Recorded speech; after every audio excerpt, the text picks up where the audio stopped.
علیکم الحمد للہ رب العالمین والصلاة والسلام علی سید المرسلین وعلی آلہ وصحبہ اجمعین اما بعد فقال النبی صلی اللہ علیہ وسلم اصبح الناس صدیقة الذي يسرق من صلاته قالوا یا رسول اللہ وكيف يسرق من صلاته قال لا يتم ركوعها ولا سجودها. صدر انجمن حکم شاہبان مسلم اساتذہ کرام مہمان گرامی اور عزیز ساتھیوں اور دوستوں،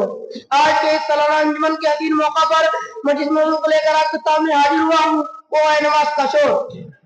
ابھی آپ کے سامنے جو حدیث پڑھی گئی ہے اس کا ترجمہ یہ ہے: اصبح الناس طریقۃ، سب سے بہترین چوراہ ہے الذی یسرق من صلاتی، جو نماز میں چوری کرتا ہے۔ قال یا رسول اللہ وکیف یسرق من صلاتی، صحابہ کرام نے عرض کیا اے اللہ کے رسول صلی اللہ علیہ وسلم، وہ نماز کی چوری کیسے کرتا ہے؟ قال لا یتم رکوعها ولا سجودها،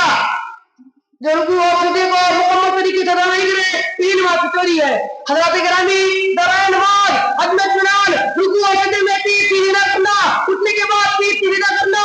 دونوں سجدوں کے درمیان رکوع اور سجدے نہ بیٹھنا، اس طرح قلبی حالت کی بیماریوں کے اندر پائی جاتی ہے۔